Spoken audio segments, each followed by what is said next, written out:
Shalom Aleichem and welcome to Online Smicha. Lately we're talking about many different forms, the concept of Zen and V'zelei Chaser, where one person could gain something from somebody else and that person doesn't really lose anything. Does he have to pay him for that? So there's an interesting shaila that we could find an answer to this from a halacha in Hilchas Gezela.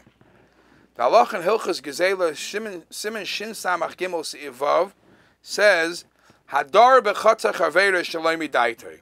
If one lives in his friend's home, the friend not being happy with it. And how do I know the friend is not happy? Sha'ama leit say, the friend said, get out of my house. And yet, the person still continues living there, v'lo yatza, chayev litan lei kol scharei. He has to pay him for the time he's living in the house. It's not free rent, it costs money.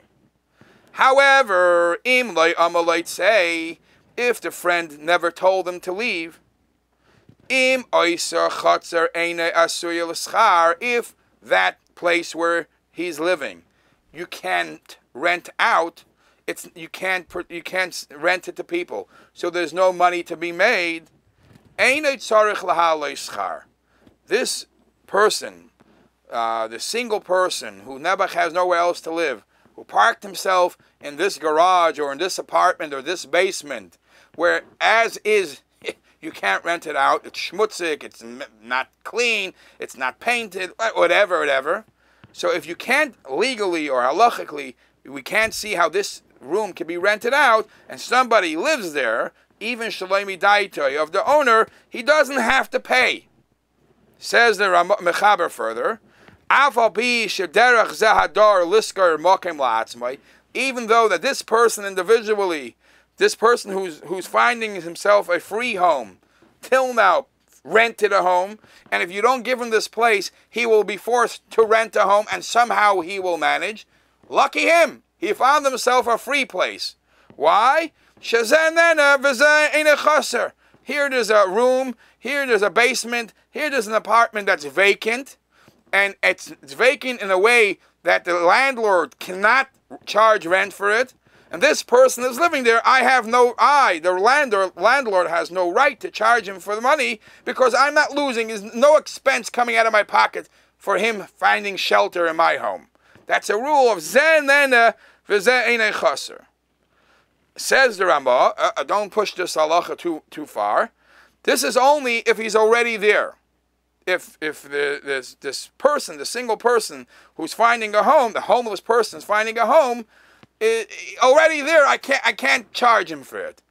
However, for him to be able to force the landlord and say, hey, you have a free apartment, you have a vacant apartment, I have right to it, no.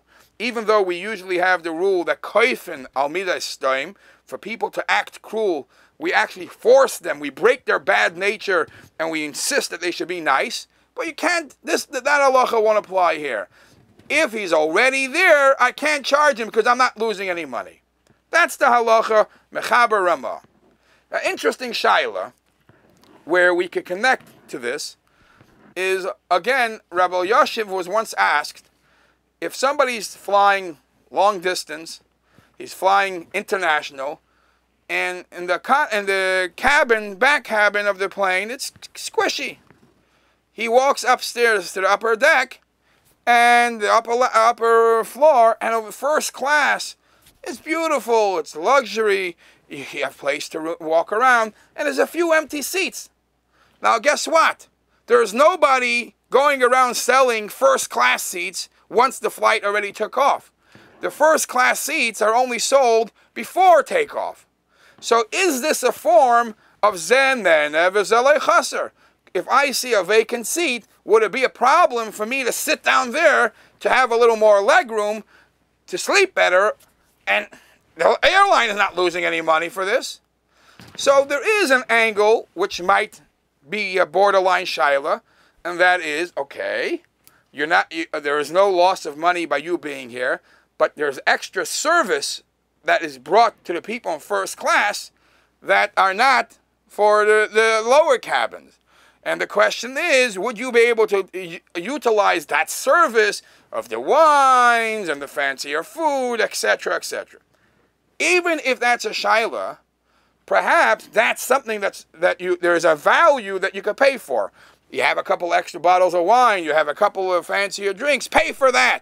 But you don't have to pay the hundreds of dollars. The hundreds of dollars, which first class is more expensive.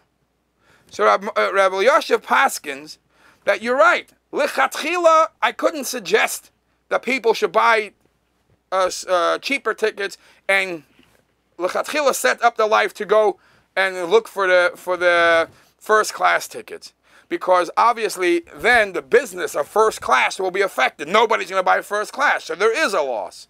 However, if somebody, according to Rabbi Elyashiv, if somebody's sitting on the plane and he sees in first class that there are empty seats, mitzad zen nene v'zelei chaser, it's no different than this halacha of falling into somebody's basement and where it can't be rented out, that you're not obligated to pay. Yeshikoyach, and please join us again next week.